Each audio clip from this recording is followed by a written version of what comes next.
It's always heartbreaking when a Hollywood star dies, but it especially cuts us deep when a beloved child star passes away long before they should have. Child actors whose lives were tragically cut short include some of the most recognizable names in show business. Each star we'll discuss in this video rose to fame when they were still kids, but chance and circumstance led to their deaths before they got an opportunity to fully pursue what their careers could have become. Join us as FactsVerse takes a closer look at the lives and, sadly, the deaths of several child stars who died way too young. Gary Coleman. In the late 70s and 80s, Gary Coleman was one of the highest-paid child stars in Hollywood. He was perhaps best known for his portrayal of Arnold Jackson on Diff'rent Strokes from 1978 to 86. In 1982, he was even given his own short-lived animated series, The Gary Coleman Show.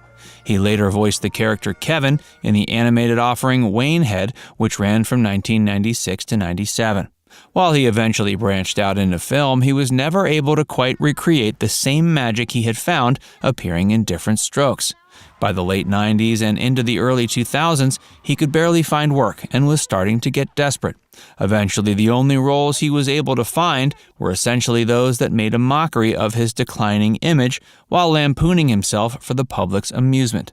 His final film role was in the lowbrow comedy Midgets vs. Mascots, and it received dismal reviews, and it only succeeded in further ruining Coleman's career.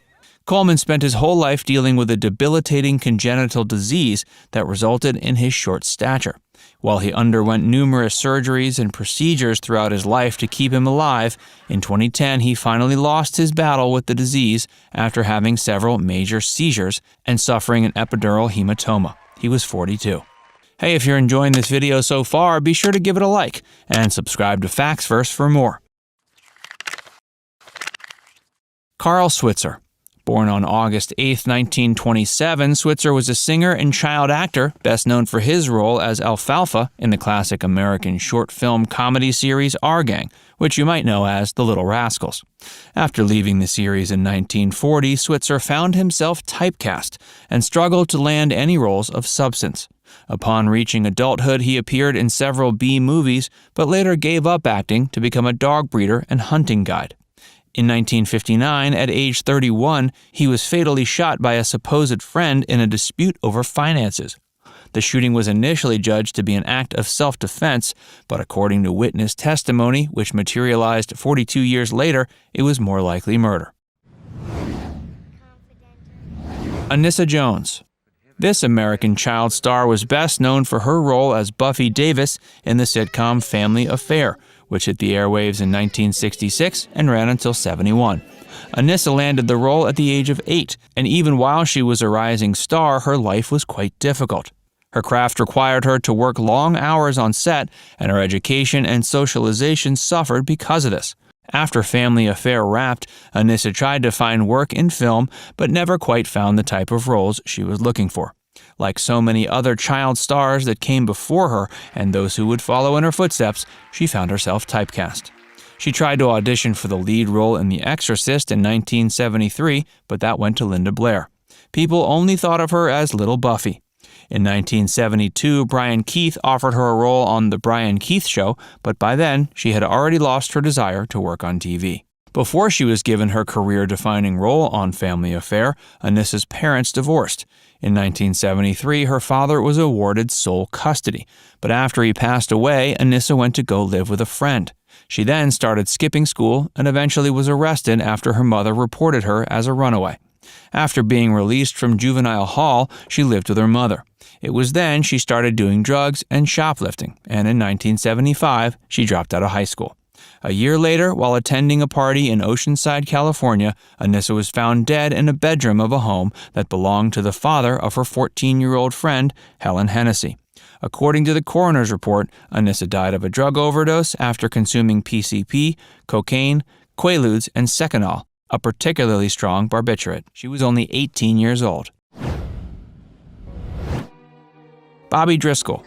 This child actor, who was best known for his movie and TV roles from 1943 to 60, also met a rather grisly end.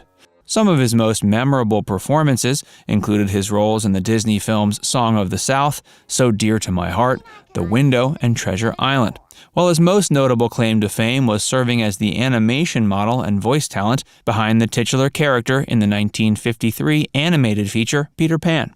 By the mid-50s, however, Driscoll's acting career took a nosedive.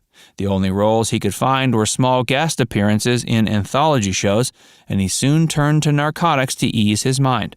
After serving a prison sentence for illicit drug possession, Driscoll shifted his focus to the avant-garde art scene.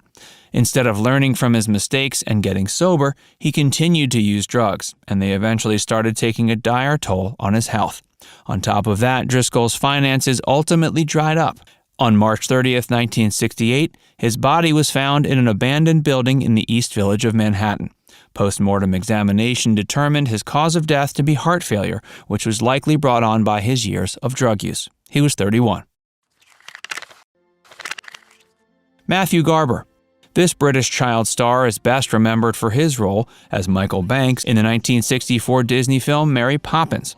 He also appeared in two other Disney movies, The Three Lives of Thomasina and The Gnome Mobile, both alongside actress Karen Dotrice. After failing to find success in the industry as a young adult, Garber contracted hepatitis. At age 21, he died in Hampstead, London, of hemorrhagic necrotizing pancreatitis. Scotty Beckett.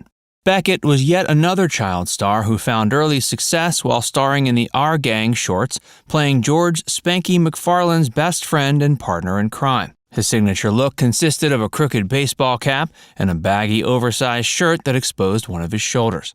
In 1935, his role was taken over by Carl Switzer, who portrayed Alfalfa, and Beckett ended up leaving the series to focus on feature films. He did return to Our Gang, albeit briefly, in 1939 as Alfalfa's cousin Wilbur. After departing Our Gang, Beckett found success appearing in several Hollywood motion pictures. A few of these credited roles included turns in Dante's Inferno, The Charge of the Light Brigade, Conquest, Ali Baba and the 40 Thieves, and King's Row. After graduating high school, Beckett took some time off from acting in films to focus on stage work. In 1957, he was signed by MGM and appeared in a handful of hit films such as 1949's A Date with Judy and 1950's The Happy Years. He briefly attended the University of Southern California, but dropped out after discovering that trying to balance working in films while keeping up with his studies was virtually impossible. In 1954, he was cast as Winky, the comedic sidekick in the hit TV science fiction show Rocky Jones' Space Ranger. That became one of the defining moments of his career. Unfortunately, he was fired after being arrested for a concealed weapons charge and for writing a bad check. Beckett then started to drink excessively and developed a gambling problem. After several more arrests on charges ranging from drunk driving to drug possession and passing more bad checks, he was found dead in his home May 10, 1968. Alongside his body were a note and a bottle of pills. While no official cause of death was given, the media reported he had overdosed on barbiturates and alcohol. He was 38. Anissa Jones, a tragic tale of Hollywood's dark side.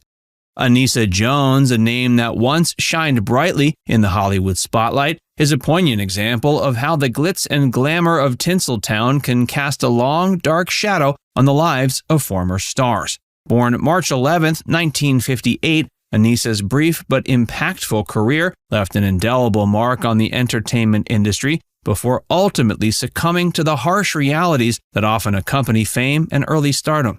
Her journey into the world of showbiz began at just 6 years old, when she made her debut in a Kellogg's cereal commercial and quickly caught the attention of industry insiders. Her cherubic looks and natural acting talent led to her breakthrough role as Buffy Davis in the popular 1960s TV series Family Affair. This show catapulted her to stardom, and Anissa became one of the most recognizable child actresses of her time. As Buffy, Anissa was the embodiment of sweetness and innocence, charming audiences with her wide-eyed curiosity and genuine warmth. Her performance garnered critical acclaim and a legion of young fans. However, the glitzy facade of fame hid the turmoil that often accompanies child stardom. Anissa, like many before and after her, faced immense pressures and challenges in Hollywood. The demanding work schedule, constant scrutiny, and expectations of perfection took a toll on her young shoulders. The industry's relentless pursuit of profits sometimes overshadowed the well-being of its child actors. Her life was further complicated by the tragic death of her father when she was only 11. This loss left a void in her life and added to the emotional burden she carried. Despite her hardships, she continued to work in the entertainment industry, even as the Family Affair series ended in 1971. Life after stardom. Life after the cancellation of Family Affair was far from easy for Anissa Jones. Transitioning from a child star to a young adult in the real world presented its own set of challenges. She struggled to find meaningful acting roles, and her career prospects dwindled as she got older. This abrupt shift from the limelight to relative obscurity was a harsh reality that many former child stars faced. Her personal life spiraled into turmoil. She battled addiction issues, particularly with drugs. These struggles further isolated her from the industry that had once adored her. Despite attempts at rehab and seeking help, the pressures of her past and the allure of Hollywood lifestyles proved too difficult to escape. The darkest chapter of her life unfolded tragically on August 28, 1976, when she was found dead in her Oceanside, California home at the young age of 18. Her death was attributed to a drug overdose, a grim reminder of the dangers that often accompany the trappings of fame and the pressures faced by former child stars. Anissa Jones's untimely demise serves as a stark reminder of the devastating toll that Hollywood's dark side can take on the lives of its youngest and most vulnerable stars. Her story highlights the urgent need for better support systems, mental health resources, and protections for child actors in the industry. Leif Garrett, a troubled odyssey through Hollywood's maze. Leif Garrett, a name that once resonated with promise and teenage heartthrob status, is a poignant example of how the allure of Hollywood can lead to a tumultuous journey, leaving a trail of broken dreams and personal struggles. Born November 8, 1961, Garrett's early rise to stardom was marked by fame, adoration, and the subsequent hardships that often accompany life in the limelight. His entrance into entertainment was practically destined. A cherubic child actor with striking good looks, he began his career at an early age. His role in the 1969 TV series Family Affair, alongside Anissa Jones, kick-started his ascent to stardom. But it was his teen years that truly defined his career, as he transitioned into music and film. In the 70s, Garrett emerged as a teen idol, captivating legions of young fans with his music and appearances in popular movies like Walking Tall and Sgt. Pepper's Lonely Hearts Club Band. His wholesome image and undeniable talent made him a heartthrob of his generation. But under the surface, the pressures of fame were taking their toll. Struggles in Hollywood. The glitzy world of Hollywood came with its own set of challenges for Leif. As he grew older, the expectations placed upon him by the industry intensified. Maintaining a pristine image and navigating the perils of adolescence in the public eye proved a Herculean task. The pressures of fame and demands of his career led him down a perilous path. His struggles with substance abuse became increasingly apparent as he grappled with the darker side of celebrity life. Despite his immense talent, his personal battles began to overshadow his professional achievements, resulting in stalled projects and dwindling opportunities in entertainment. As the 80s dawned, Leif Garrett's star began to fade. The transition of a teen idol to an adult actor and musician proved challenging, and his career never regained the same level of prominence. His struggles with addiction continued to plague him, leading to numerous legal issues and stints in rehab. Life after the peak of fame was marked by a series of personal setbacks and hardships. His talent and potential remained undeniably present, but his struggles with substance abuse and legal troubles hindered his ability to make a lasting comeback. A persevering spirit. Despite his tumultuous path, Leif Garrett's story is not only one of despair. In more recent years, he's shown resilience and a commitment to turning his life around. He's been candid about his past struggles, using his experiences as a cautionary tale to help others battling addiction and seeking recovery. Judy Garland, a tragic icon of Hollywood's golden age. Judy Garland, a name synonymous with talent, beauty, and tragedy, remains one of the most iconic figures in the history of Hollywood's golden age. Born Frances Ethel Gumm on June 10, 1922, Garland's meteoric rise to stardom and the profound challenges she faced throughout her life serve as a powerful testament to the complexities of fame, fortune, and the price of success. Early years in stardom. Judy Garland's journey to stardom began at a very young age. Discovered by MGM at just 13 years old, she was soon cast as Dorothy Gale in the timeless classic The Wizard of Oz. Her portrayal of the plucky Kansas farm girl who finds herself in the magical land of Oz endeared her to audiences worldwide. Behind the dazzling screen persona, though, lay a tumultuous life, marked by the relentless demands of Hollywood's studio system. Judy Garland faced immense pressure to maintain her image and adhere to the strict standards set by the industry. She was subjected to strenuous work schedules, dieting, and the use of amphetamines to control her weight, all of which took a toll on her physical and mental health. Garland's struggles with mental health issues, including anxiety and depression, were exacerbated by the pressures of fame. Her personal life, marked by a string of failed marriages and financial troubles, only added to her emotional burden. Life after stardom.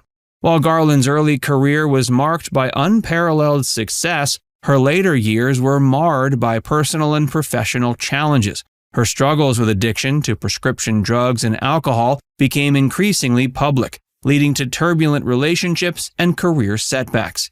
Despite these hardships, she continued to perform and tour, demonstrating her unwavering commitment to her craft. In her final years, her health deteriorated further, and she tragically passed away on June 22, 1969, at age 47, due to an accidental overdose of barbiturates. Her untimely death left a void in the entertainment world, and her legacy remains a poignant reminder of the perils of fame and the toll it can take on even the most talented and beloved stars. Her impact on entertainment endures today. Her contributions to film and music continue to inspire new generations of performers and artists. Gary Coleman, a difficult journey through childhood fame. Gary Coleman, a name that resonates with childhood fame and the trials that can accompany it, is a compelling example of the challenges faced by child stars in Hollywood.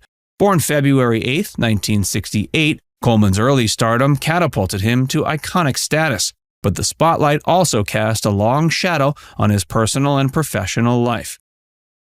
The early years. Gary Coleman's ascent to stardom began at a young age when he was cast as Arnold Jackson in the popular TV series Diff'rent Strokes in 1978. His portrayal of a young African-American boy adopted by a wealthy white businessman tackled complex social issues while entertaining audiences. Coleman's charm, wit, and catchphrase, "What you talking about, Willis?" endeared him to viewers and made him a cultural phenomenon. At the height of his fame, he was one of the most recognizable child stars in the world, and his role on Diff'rent Strokes made him a beloved figure in households across America. Struggles in Hollywood. Despite his fame and success, Gary faced significant challenges. He experienced financial exploitation and struggled with the limitations of his growth, which resulted from a medical condition called nephritis. As he grew older, the industry's demand for the cute child star waned, and he found it increasingly difficult to secure acting roles. The transition from child star to adult actor proved challenging, and Coleman struggled to shed the image that had made him famous. The struggle with typecasting and the pressures of fame left a lasting impact on his personal life. Life after stardom. As his career declined, Gary faced financial difficulties and legal battles with his parents and former business associates over his earnings. He took on a variety of jobs to make ends meet, including working as a security guard and appearing in reality television shows. Despite his personal struggles, Coleman remained a beloved figure in the hearts of many who grew up watching him on Diff'rent Strokes. He continued to make occasional appearances in the industry and maintained a loyal fan base. A tragic end. Gary Coleman's life took a tragic turn when he passed away May 28, 2010, at age 42. His death was attributed to a brain hemorrhage, which followed a fall at his home. His untimely passing marked the end of a tumultuous journey that began with childhood fame and was marked by personal and financial challenges. Shirley Temple. America's sweetheart and child star extraordinaire. Shirley Temple, a name that resonates with innocence, charm, and extraordinary talent, is one of the most beloved and enduring child stars in the history of Hollywood. Born April 23, 1928, Temple's remarkable career as a child actress captivated audiences during the Great Depression era and left an indelible mark on the entertainment industry. Her journey into stardom began early on. At just 3 years old, she made her film debut in the comedy short War Babies in 1932. Her curls and dimples, combined with her natural acting abilities, made her an instant sensation. Her signature song and dance routines, including classics like On the Good Ship Lollipop, endeared her to fans around the world. Throughout the 30s, she became the top box office draw, winning hearts with her wholesome image and undeniable talent. Her films, including Bright Eyes and The Little Colonel, solidified her status as America's sweetheart. Struggles in Hollywood.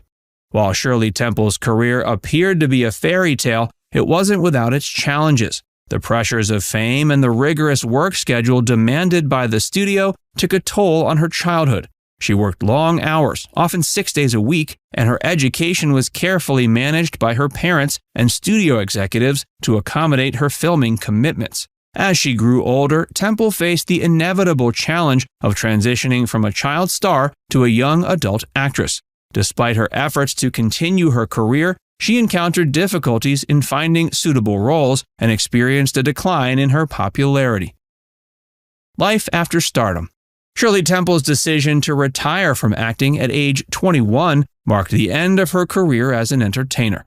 She sought a new path in life, pursuing education and later a career in diplomacy. She married Charles Alden Black in 1950, and they had a family together. Her films remained beloved classics, and she became an ambassador of goodwill as a representative for the United States in various diplomatic roles, including serving as the U.S. ambassador to Ghana and Czechoslovakia. Her impact on entertainment and American culture is immeasurable. Her timeless films continue to be enjoyed by new generations, and her influence as a child star paved the way for future generations of young actors. Bobby Driscoll, a forgotten child star's tragic journey. Bobby Driscoll, a name that once symbolized youthful exuberance and talent, stands as a poignant yet often forgotten figure in the annals of Hollywood's history. Born March 3, 1937, Driscoll's early career as a child actor garnered acclaim and admiration, but his life was marked by a tumultuous journey that ultimately ended in obscurity and tragedy. The early years. Bobby Driscoll's introduction to showbiz began early on. His cute looks and natural acting abilities caught the attention of Hollywood scouts, leading to his debut in the 1943 film The Fighting Sullivans. But it was his role as Jim Hawkins in Disney's adaptation of Treasure Island in 1950 that catapulted him to stardom. Driscoll's portrayal of the young hero in this classic adventure endeared him to audiences and earned him an Academy Juvenile Award, recognizing his outstanding contribution to film as a child actor.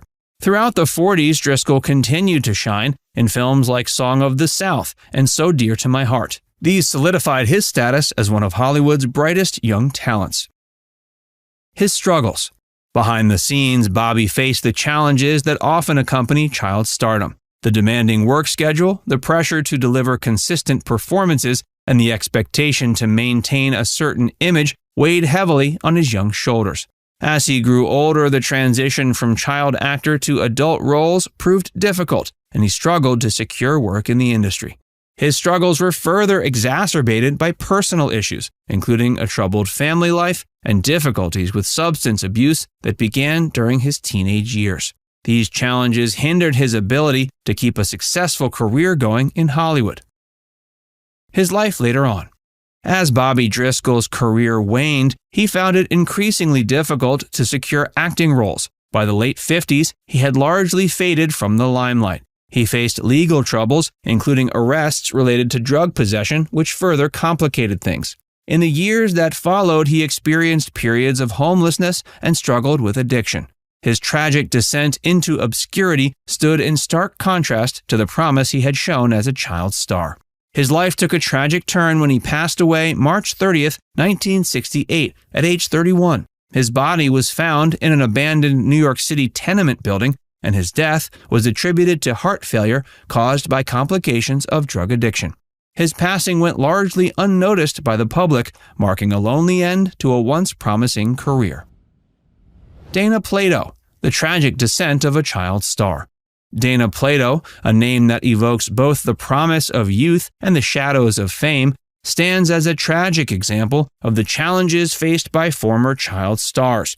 Born November 7, 1964, her early career as a child actress brought her fame and adulation, but ultimately led her down a path marked by personal struggles and untimely tragedy. Her early years. Dana's journey into entertainment began when she was discovered by a talent scout at age 7. Her first significant role came in 1978 when she was cast as Kimberly Drummond on Diff'rent Strokes. Her portrayal of the teenage daughter of a wealthy businessman endeared her to audiences and made her a household name. Plato's early success was marked by a bright future in Hollywood, but the pressures of fame and the rigors of child stardom began to take a toll on her personal life. Dana's struggles. As she grew older, the transition from child star to adult actress proved challenging. She struggled to find meaningful roles that could match the popularity she had enjoyed as Kimberly on Diff'rent Strokes. This struggle, combined with the pressures of fame, led to personal hardships. These included battles with addiction and legal issues. She faced difficulties in her career and financial woes, which exacerbated her personal challenges. Her attempts to maintain her standing in Hollywood proved elusive, and she found herself increasingly isolated from the industry that had once celebrated her. Life after stardom. Her departure from Diff'rent Strokes in 1984 marked a decline in her career. In the years that followed, she made occasional appearances in film and television, but struggled to recapture the success of her youth. Her personal life was marked by a series of unfortunate events, including divorces and custody battles. Her struggles with addiction continued to plague her, leading to legal troubles and financial instability. The most heartbreaking chapter in her life unfolded on May 8, 1999, when she was found dead in her Winnebago RV in Moore, Oklahoma, at age 34. Her death was attributed to an overdose of prescription drugs. Child stars seem to go on to lead miserable lives more often than not, and this was certainly the case with Diff'rent Strokes star Dana Plato. Dana died of a purposeful drug overdose at the young age of 34 after a life filled with despair. Join Facts Verse as we take a look at the tragically short life of Dana Plato, former child star.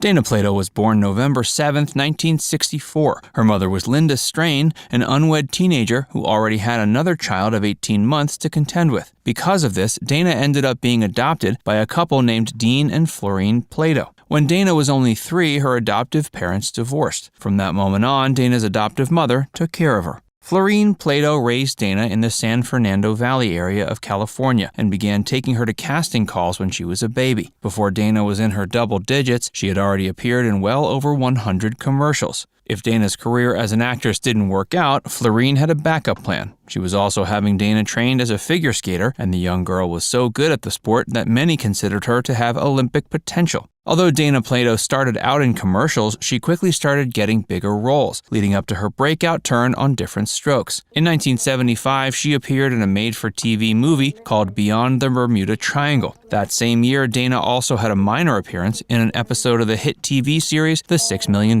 Man. Her first appearance on the big screen came via 1977's The Exorcist II: The Heretic. Dana appeared in an uncredited role, though it still brought her to more attention than ever. Though critics and audiences alike poorly received the sequel, Dana's career was about to kick off. After appearing in The Exorcist II, she appeared in The Return to Boggy Creek that same year, but her biggest career success came when she was given a starring role on Diff'rent Strokes in 1978 alongside fellow child star Gary Coleman. Dana was cast on Diff'rent Strokes not thanks to her movie roles, but thanks to an appearance on The Gong Show. One of the producers on The Gong Show happened to be involved with Diff'rent Strokes, and he felt Dana would be the perfect child actress to portray Kimberly Drummond. The actress was then forced to decide whether she wanted to take this breakout role on a sitcom or compete for a chance to participate in the Olympics. She ended up choosing television fame, for better or for worse. This put an end to Dana's days as an aspiring Olympian. Different Strokes became one of the most successful sitcoms of its era and catapulted both Dana and Gary Coleman to superstardom. Arguably, the young stars couldn't handle the attention,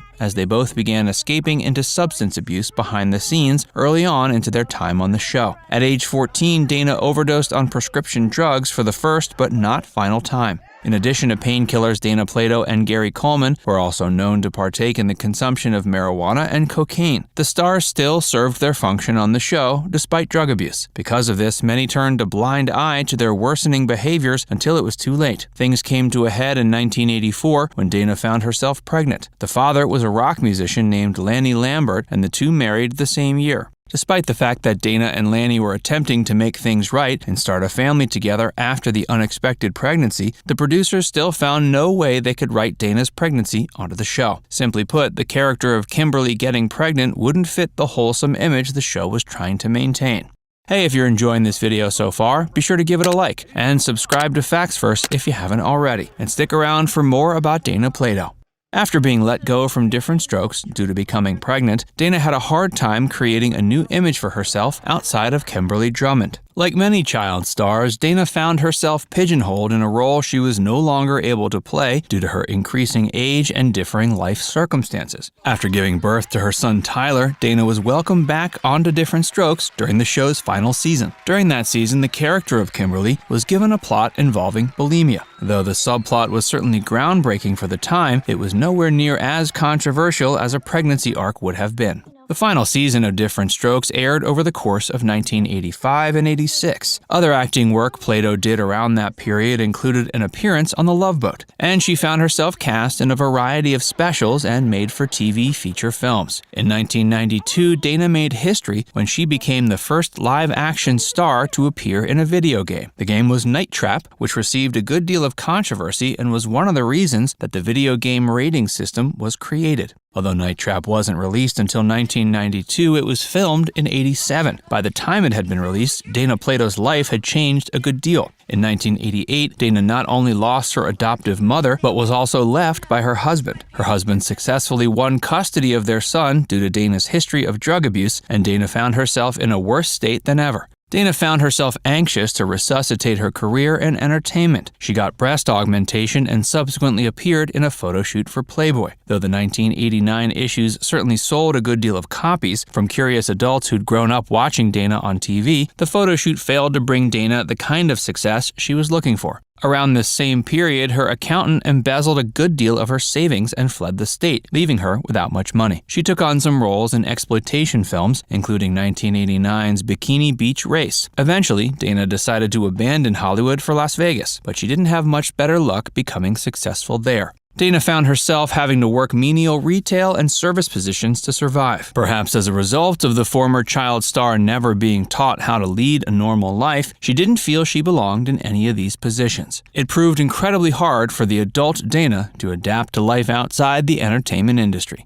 She hit a low point in 1991 when she robbed a video store with a pellet gun with only a little more than $100 cash. She ended up being caught by the police soon afterwards, though they went easy on her due to the fact that she hadn't been using a real gun. At some point, Dana had apparently developed a close enough relationship with entertainer Wayne Newton that he came to bail her out. She never went to jail and received a few years of probation. While many may have assumed Dana would have taken this incident as a sign from the universe that she needed to turn her life around, she instead decided to violate the terms of her probation by forging prescriptions to painkillers. After being caught, Dana was forced to stay in jail for a month and subsequently had to attend a drug rehabilitation program. The actress wasn't going to live to see the new millennium. The day before she was found dead, she appeared on The Howard Stern Show. On the episode, she claimed she'd been sober for 10 years. Her claims were met with skepticism from Howard himself as well as various callers. Given the rowdy nature of Howard's show, the ribbing arguably got out of hand. Though Dana did her best not to seem affected by the bullying, the events of the next day seemed to suggest it hurt her a great deal.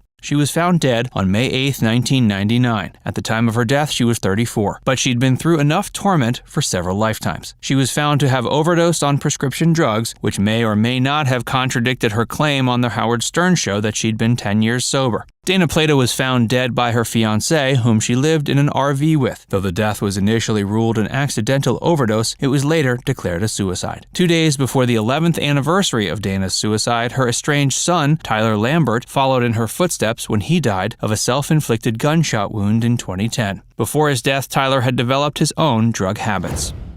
River Phoenix. River Phoenix, Joaquin's late sibling, became a famous child actor after making his first major cinematic appearance in Stand By Me. Thanks to the success of that movie, River was able to land roles in later films, including Running on Empty and My Own Private Idaho, for which he received an Oscar nomination. Although he's more recognized for his acting roles, he also sang and played the guitar for the band Aleka's Attic, which he co-founded with his sister Rain. At the time it appeared he was destined for Hollywood stardom. Sadly, River's drug use skyrocketed during this time, and on October 31st, 1993, he died of a drug-related heart attack at age 23.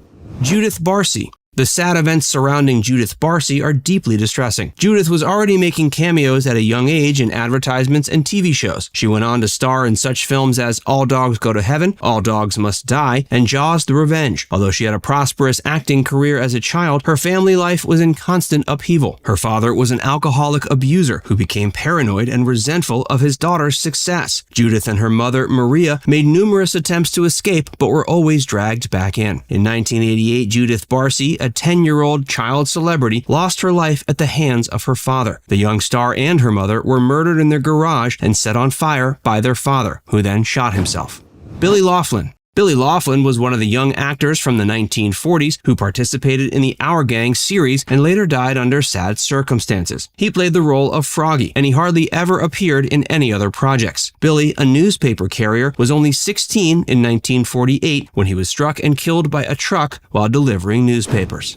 Heather O'Rourke. Heather O'Rourke was a child actor whose career was launched by her performance in the horror film Poltergeist and who went on to star in both of its sequels. In the first film, O'Rourke, who had an ethereal air about her, played Carol Ann Freeling, the youngest daughter of a family whose home is haunted by a ghost. Poltergeist 3 was the last movie O'Rourke completed, as she was incorrectly diagnosed with Crohn's disease by doctors a few months before production began. This incorrect diagnosis was not realized until it was too late. She was taken to the hospital after she suddenly became unwell on January 31st, 1988. The LA Times reports that an intestinal obstruction was discovered after being ignored for some time. A surgical attempt to remove the obstruction resulted in septic shock, and she went into cardiac arrest. Tragically, she passed away in the process at age 12.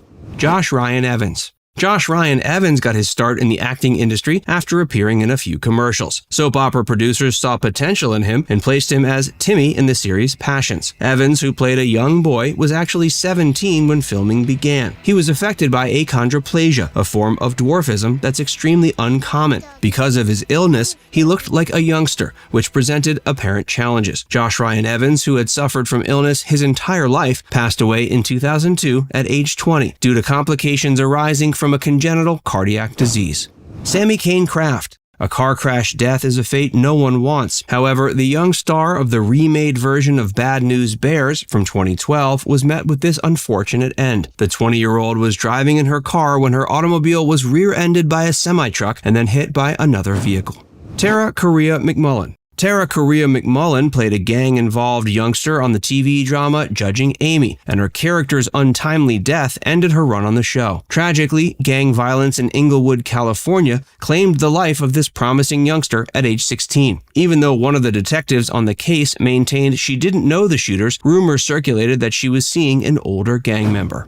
Madison Wright Morris. As a young actress, Madison Wright Morris made quite an impression. She began her career as an actress in commercials after being discovered as a young model. As a result, she was cast in several films, including the Oscar-winning Grace Under Fire. Madison suffered from chronic ailments and heart issues her entire life. She even had a heart transplant when she was 15. Sadly, she passed away suddenly from a heart attack when she was just 21.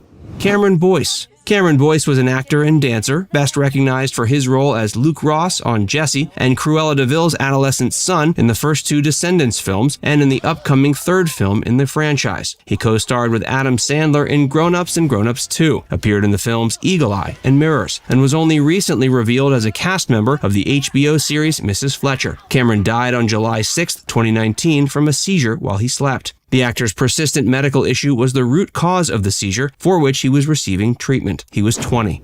Nikita Pearl Waligwa. When Nikita Pearl Waligwa, who played Gloria in Disney's Queen of Katwe, lost her fight with a brain tumor on February 15, 2020, the entertainment world lost a talented actress. At the time, she was only 15. On social media, her co-star in Queen of Katwe, Lupita Nyong'o, paid tribute to the young actress, calling her a sweetheart to many and a kind, warm, bright girl. Rob Knox. Rob Knox was a typical English kid who worked hard in school. He started getting bit parts in English TV shows when he was 11. His breakthrough came in 2009 when he was cast as Marcus Belby in the blockbuster Harry Potter and the Half-Blood Prince. Knox's role in the next Harry Potter film was already set in stone before his terrible death at age 18 while attempting to defend his brother from an assailant with a knife. Michael Cuccione. Michael Cuccione is best remembered for his lead role in the American show Together. Cuccione suffered breathing problems that stemmed from his childhood battle with Hodgkin's disease, which he was diagnosed with when he was 9. His treatment included chemotherapy and a bone marrow transplant. Sadly, he was involved in a car crash and could not fully recover, eventually passing away from respiratory failure. He was 16. Matthew Garber. London-born actor Matthew Garber played Michael Banks in the groundbreaking 1964 film Mary Poppins. After that, he didn't appear in many more movies because his life was suddenly cut short. 4 months after he contracted hepatitis in 1976, he wasn't able to treat it, and the condition spread to his pancreas, eventually killing him. He died at age 21. Scotty Beckett. Scotty Beckett joined Carl Switzer as a kid actor who participated in the Our Gang TV series. After the series ended, Scotty's life was just as challenging as Switzer's. A few other roles came his way, but during that time he began to battle alcohol and drug addictions. He had several run-ins with the law, and in 1968, his body was discovered severely beaten in his apartment. While the exact circumstances of Scotty's death remain a mystery, it's widely believed he succumbed to his injuries and maybe an overdose of barbiturates. Norman Chaney. Acting as Chubby on the hit TV show Our Gang brought him widespread fame. After being treated for a glandular issue that led him to gain weight, he developed myocarditis and died at age 21 in 1936. He was over 300 pounds at the time of his diagnosis and barely 4 feet 7 inches tall. As a result of the treatment, he shed nearly 200 pounds quite quickly. On the day he passed away, he weighed 110 pounds. Brittany Murphy. Even at the tender age of 4, Brittany Murphy's parents began enrolling her in dancing and singing classes in the hopes she would pursue a career in the performing arts. Eventually, this led to a slew of cameo appearances in various shows and commercials. During her adolescence, she discovered fame through movies like Clueless and 8 Mile. She went on to star in several more films before her untimely death in her bathtub at age 32. The medical examiner concluded that cardiac arrest was the cause of her death. Heather O'Rourke got her start in Hollywood playing Heather Pfister, the 7-year-old daughter of Ashley Pfister, a divorcee who was once Fonzie's girlfriend in the 10th season of Happy Days. She appeared in 5 episodes of that season, but she's most famous for portraying Carol Ann Fleming in the hit 1982 Steven Spielberg film Poltergeist and its 2 sequels. O'Rourke's unexpected death in 1988 at age 12 sent shockwaves across the entertainment industry, and the unusual circumstances of her passing fueled a lot of parents' fears that maybe such a fate could take their children away just as abruptly. What made her death especially unsettling was the fact she lacked prior symptoms of the bowel defect that supposedly killed her. Dr. Daniel Hollander, who heads the gastroenterology department at the University of California Irvine Medical Center, told the AP that given her diagnosis, he would have expected her to have already had a great deal of digestive problems throughout her life. But instead, she developed the condition all of a sudden. Other specialists unrelated to the case have cast doubt on the official cause of death as well, by suggesting her death was instead caused by some kind of birth defect. But regardless, there is very little disagreement over the fact that her demise was extremely unusual. A private funeral was held at the Westwood Village Mortuary in L.A. for the young blonde actress. Terry Merriman, a spokesperson for the Children's Hospital in San Diego, revealed that Heather died of septic shock due to congenital stenosis of the lower intestine. In layman's terms, she died of a shock brought on by an infection that entered into her bloodstream. That blood infection was likely caused by a birth defect that made a portion of her small intestine unusually narrow. Mike Meyer, O'Rourke's manager and lawyer, put out a statement shortly after her death, confirming she didn't suffer from chronic digestive problems early in life. The narrowing of the bowel wasn't even discovered until after she underwent surgery. Sadly, Heather went into cardiac arrest while being transported to the hospital and died on the operating table. It's speculated O'Rourke's underlying health issues might have been congenital in nature, but it's also equally possible the bowel narrowing could have come on suddenly due to inflammation. Congenital bowel narrowing very easily could have caused her sudden death even after living without any symptoms. An infection could have caused the bowel to rupture or become torn, at which point infection and bacteria could have entered her bloodstream, leading to sepsis. Mike Meyer further revealed a section of her intestine ruptured after swelling to almost 4 inches in diameter. She had actually contracted some kind of intestinal parasite the year prior, most likely from drinking contaminated well water at her family's former home in Big Bear. Some doctors concluded it was this parasite that caused her intestines to become inflamed. While intestinal narrowing is clearly observed shortly after birth, the issue is normally addressed through surgical means, by removing the narrow section and attaching the normal, healthy section to both of its sides. A similar procedure is often performed for those suffering from Crohn's disease or similar inflammatory bowel disease. The medical community was dumbstruck by the unusual circumstances surrounding Heather O'Rourke's death. Normally, when a child is suffering from such a condition, it's a big deal right out of the gate. Most children who are unlucky enough to be born with this abnormality have to receive a great deal of medical attention from an early age. But Heather seemed perfectly happy and healthy in the days preceding her death. Some think her death was caused by a Hollywood curse. Steven Spielberg's Poltergeist is often regarded as one of the most terrifying horror films of all time, but some people seem to think it's one of the most cursed films in Hollywood history as well.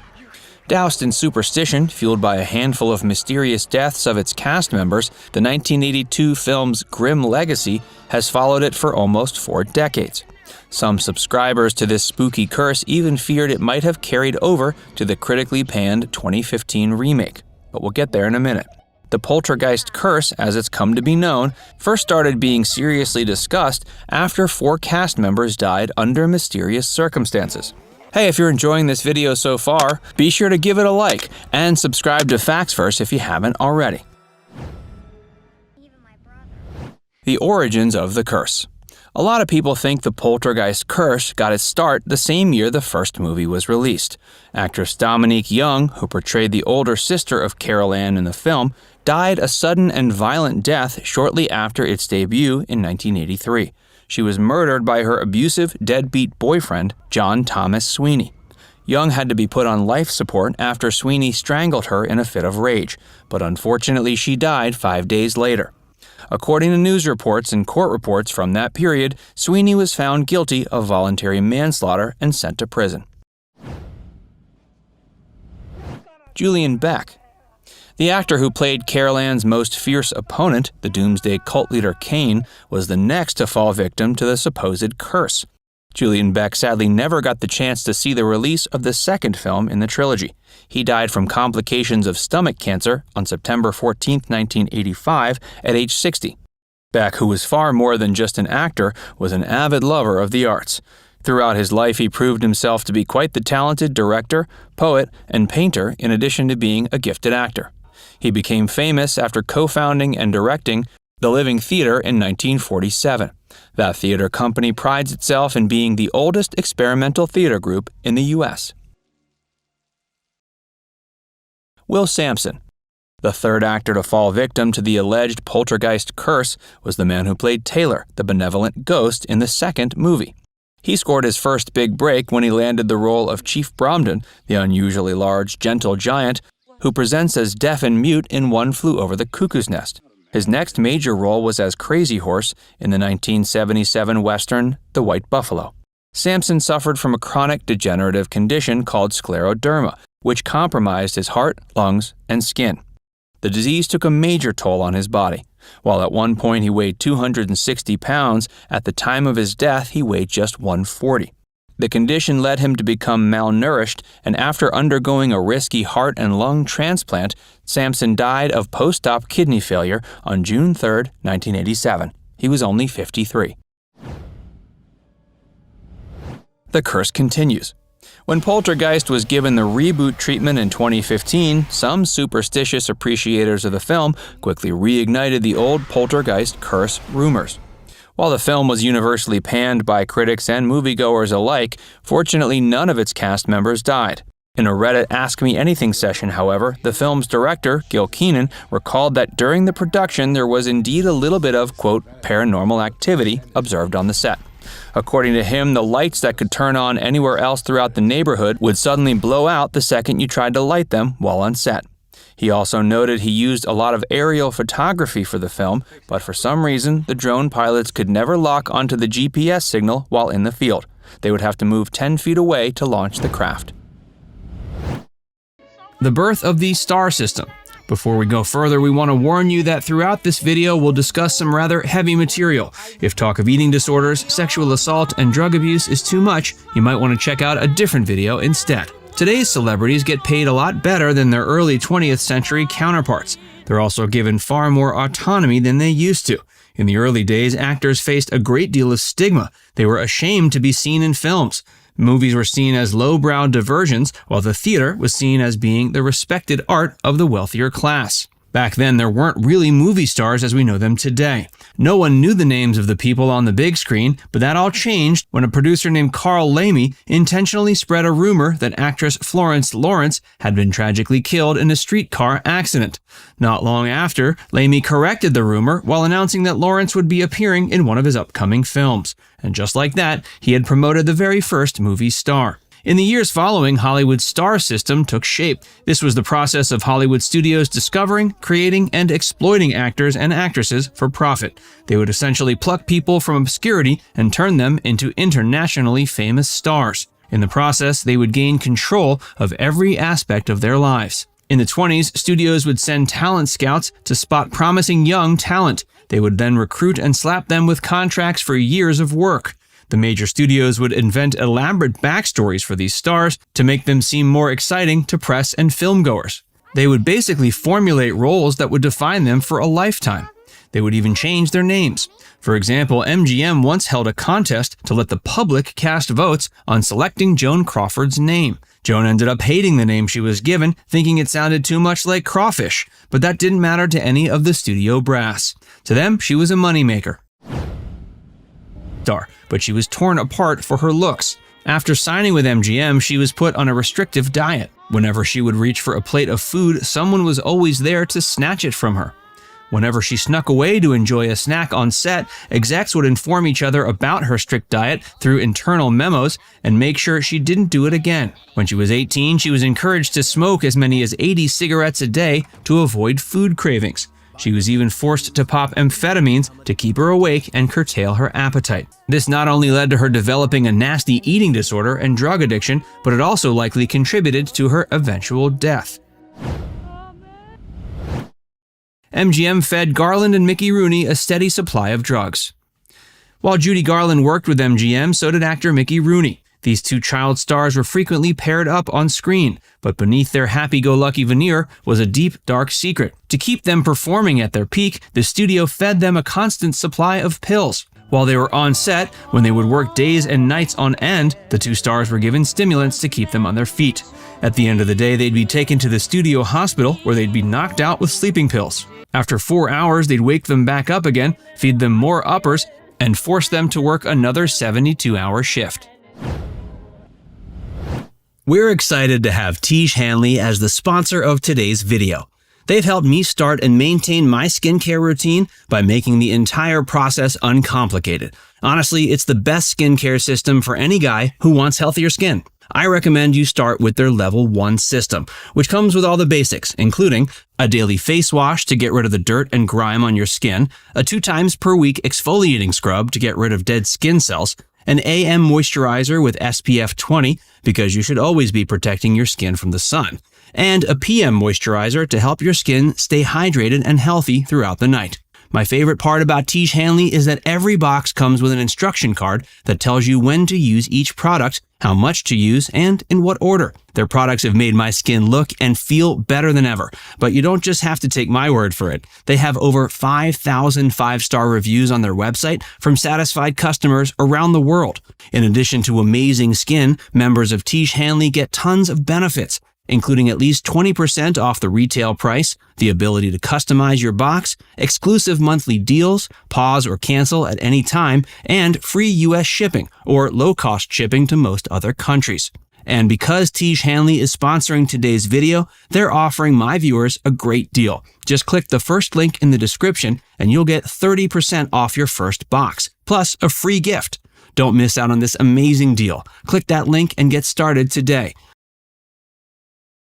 Don't forget to check out Tiege Hanley by clicking the link in the description of the video. Natalie Wood was sexually assaulted by a famous movie star. When she was 16, Natalie Wood was repeatedly raped by a superstar who claimed he'd be able to help her land more mature film roles. According to one of Wood's biographers, the actress long contended that the actor in question took her as his sexual hostage during this troubling encounter. Wood was apparently lured to the actor's hotel room under the pretense of it being an audition. While the identity of her attacker has never been known for certain, it's long been rumored it was Kirk Douglas. Shirley Temple was just 12 when she was nearly assaulted. As producer of hits like Wizard of Oz and Singing in the Rain, Arthur Freed was one of the most powerful people in Hollywood. Shirley Temple was arguably the most famous child actor of her day, but at age 12 in 1941, she wanted to transition into more grown-up roles. She had a meeting with Freed, who promised her he could make that happen. Little did she know when she stepped into his office, Freed had other things in mind. When she entered, he unzipped his pants and exposed himself to the prepubescent star. Frightened and undoubtedly filled with anxiety, she started to nervously laugh. This enraged Freed and likely saved her from experiencing a much more traumatic experience. Freed screamed at Temple to get out of his office. She followed his instructions and hightailed it out.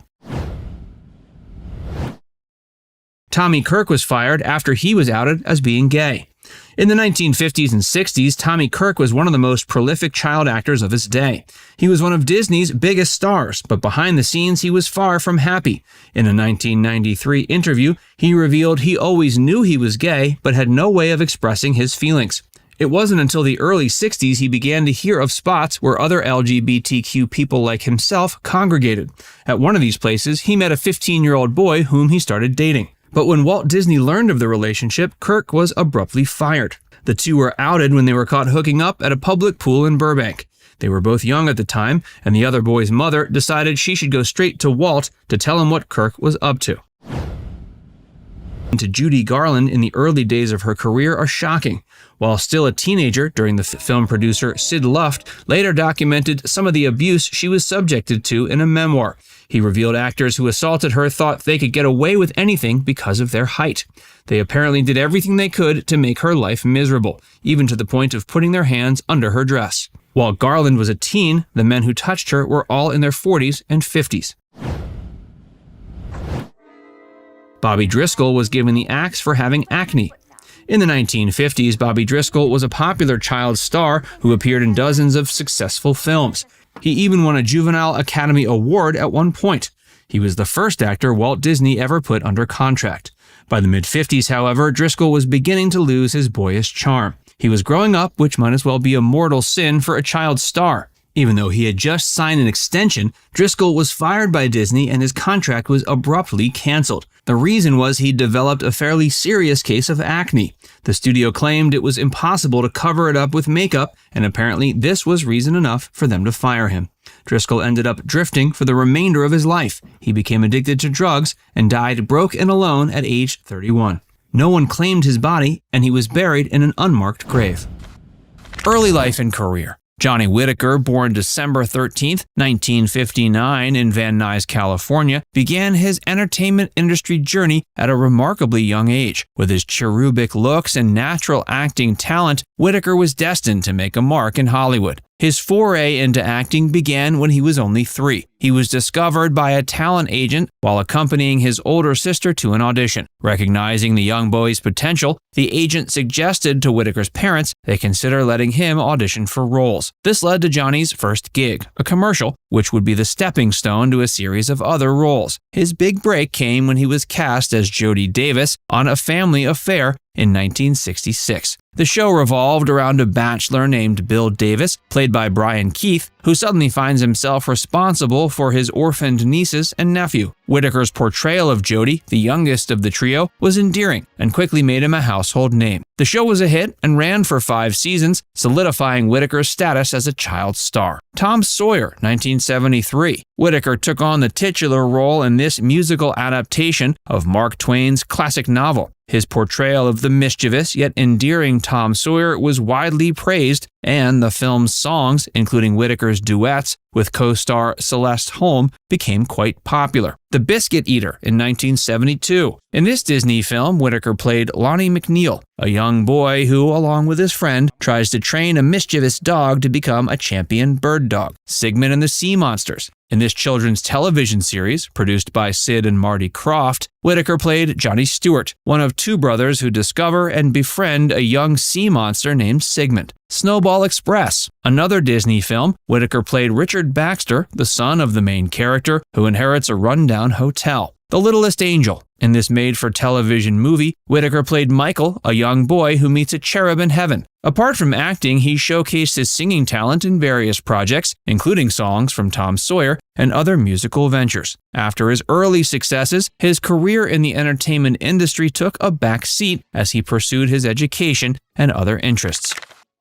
Substance abuse. Johnny Whitaker, like many child stars who grew up in the limelight, faced personal challenges as he transitioned from a successful child actor into adulthood. One of the most significant struggles he encountered was substance abuse. After the end of Family Affair, and as his career began to slow down in the late 70s and early 80s, Whitaker began experimenting with drugs and alcohol. This soon turned into a full-blown addiction. He became involved with harder drugs, including cocaine, and this period in his life was marked by a downward spiral that took him away from the entertainment industry and led him to some dangerous situations. Whitaker himself has been open about his struggles. He's recounted stories of his days living on the streets and engaging in drug-related activities that put his life at risk. His addiction became so severe, he was once declared clinically dead from an overdose, but fortunately was revived. The turning point came for Whitaker when a friend intervened and helped him realize the gravity of his situation. Recognizing the need for change, he decided to enter a rehabilitation program. The process of recovery was challenging, but with determination and support, he managed to overcome his addiction. Post-rehab, he not only turned his life around, but also decided to use his experiences to help others. Today, he stands as a symbol of recovery and transformation.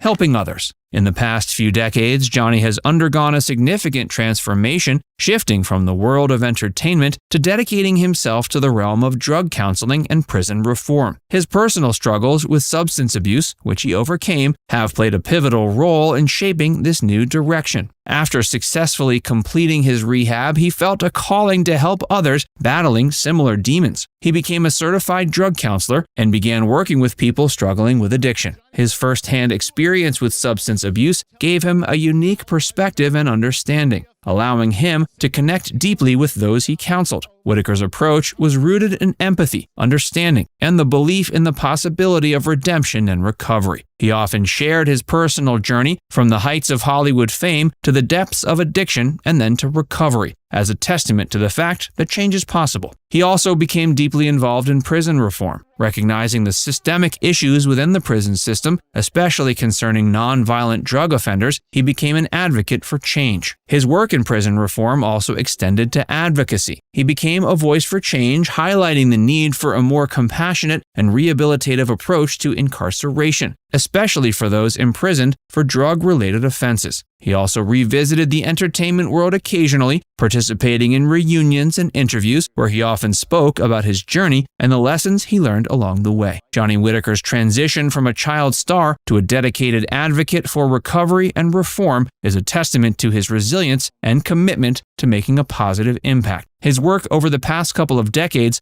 underscores the belief that everyone deserves a chance at redemption. Another cast tragedy. Johnny wasn't the only cast member from A Family Affair who struggled. Anissa Jones's story is another of heartbreak and struggle. Sadly, she didn't make it out the other end like Johnny did. Anissa, born Mary Anissa Jones, March 11, 1958, in West Lafayette, Indiana, is best remembered for her role as Buffy Davis on Family Affair. Her life, marked by early fame and a tragic end, remains a poignant tale in Hollywood history. She was cast as Buffy at just 8 years old, and her portrayal with her iconic Mrs. Beasley doll quickly made her a household name. The show was a hit, running for 5 seasons, and Buffy became one of the most beloved characters on television during its run. Anissa's natural acting ability and on-screen charm endeared her to audiences across America. But behind the scenes, the pressures of early fame began to take a toll on the young actress. Being in the limelight from such a young age came with its challenges, and Anissa struggled to balance her professional commitments with a normal childhood. After Family Affair ended in 1971, Anissa found it challenging to secure roles that weren't reminiscent of Buffy. She did a few guest appearances on shows, but her acting career began to wane. The typecasting, combined with the challenges of adolescence and the pressures of fame, led Anissa to seek solace in the LA party scene. On August 28, 1976, at age 18, she tragically passed away. She was found dead at a friend's house in Oceanside, California. The cause of death was determined to be a drug overdose, a combination of cocaine, PCP, Quaaludes, and Seconal. Her untimely death shocked fans and served as a somber reminder of the pitfalls of early fame. Temple endured inappropriate films and cruel punishments as a toddler. At only 3 years old, Shirley Temple starred in a series of inappropriate short films called Baby Burlesques. The films featured toddlers dressed in revealing costumes and diapers, playing adult roles that satirized major Hollywood movies and celebrities of the time. In one short titled War Babies, Temple appeared dressed as a prostitute named Charmaine, wearing thick makeup and a small bra, interacting in a sexually suggestive manner with male characters. She's seen entering a scene sashaying her hips before kissing a child actor playing a senator on the lips. Temple later condemned the films as a cynical exploitation of childish innocence. Even worse, the child actors faced cruel punishments if they misbehaved on set. The director, Charles Lamont, kept kids in a windowless punishment box, forcing them to sit uncomfortably on blocks of ice in the dark and cramped space. Temple herself was locked in this traumatic box several times as discipline. She claimed it did no lasting psychological damage, but taught that wasted time meant money lost and trouble on set for producers. Producer Arthur Freed exposed himself to 12-year-old Temple. At just 12 years old, in 1940, Temple had a deeply disturbing encounter with powerful MGM producer Arthur Freed. During her initial visit to Freed's office, the older man exposed himself to the young actress while they were alone, telling her he had something made just for her. Temple nervously giggled before Freed angrily threw her out of his office. At the time, Freed was in his late 30s and already an established force in Hollywood musicals, going on to produce classics like Singin' in the Rain, An American in Paris, Gigi, and The Wizard of Oz. The fact that this known sexual predator could retain his esteemed and influential position reveals the industry's complicity in enabling such famous men to abuse minors. Power dynamics allowed figures like Freed to take advantage of aspiring young performers desperate to succeed in Hollywood, while studio dependence and age prevented child actors like Temple from speaking out about mistreatment. David O. Selznick attempted to assault her. When Temple was 17 in 1945, she had an unsettling encounter with powerful producer David O. Selznick in his office at his production company, Selznick International Pictures. Selznick already had a reputation for improper behavior with young actresses. An artistic director at his company warned Temple beforehand to be careful if she found Selznick in stockings. In her memoir, Temple reportedly stated she was under the impression that casual sex might be a condition of employment with Selznick. During a private meeting, he locked his office door before making an aggressive sexual advance. Selznick suddenly opened his trousers and lunged at Temple, groping at her body. Thankfully, she was able to use her dancer's agility and dodge him until he gave up. She realized that for influential men like Selznick, forcing teenage actresses to have sex seemed a casual, expected workplace demand. Graham Greene wrote disturbing sexual reviews about Child Temple. Even as a child, Temple faced inappropriate sexual objectification from reviewers critiquing her films. British novelist Graham Greene wrote a series of troubling reviews focused on sexualizing her body and performance. In a 1936 review of Captain January, when Temple was just 8, Greene specifically commented on her neat and well-developed rump as she performed in the tap dance. In a review a year later for Wee Willie Winkie, Greene made more disturbing observations that could be interpreted as pedophilic. He wrote that Temple, wearing short kilts, is a complete Totsie, and commented on how she measures a man with agile studio eyes with dimpled depravity. He claimed adult male viewers were drawn to her dubious coquetry and desirable little body. His words emphasized the environment of predatory attitudes that Temple regularly faced in Hollywood. His position as an esteemed critic enabled him to publish such harmful sexualized views about a child actress to wide audiences. Temple responded by filing a successful libel lawsuit against Greene and the magazine that printed his pieces. Temple faced constant sexual harassment. Throughout her entire career, Shirley Temple faced a constant pattern of inappropriate groping, threats, and terrorization at the hands of Hollywood figures in positions of power over her career. In a memoir, she described episodes of sexual harassment from studio executives. A man whom Temple referred to as the Wizard explicitly told her that engaging in sexual activity was a casual expectation in the workplace, likening it to drinking a glass of water when thirsty. When Temple rebuffed his advances, he warned her ominously that they would have to get along and that what he had in mind was merely a workplace formality. Even beloved comedian George Jessel once horrifically attempted to sexually assault her in his office. The young actress recalled having to constantly reject unwanted advances and aggressive contact from these influential industry figures. Temple's father squandered her millions. Despite being the world's highest-paid child star, Temple did not get to keep most of her earnings. By 1935, at age 7, she was making $50,000 per movie, the equivalent of over $1 million today. Her contract entitled her to bonuses between $15,000 and $35,000 per completed film. However, she only had access to about $13 per month as pocket money. In total, she earned an estimated $3.2 million as an actress. But when she turned 22, she discovered her savings only contained $44,000.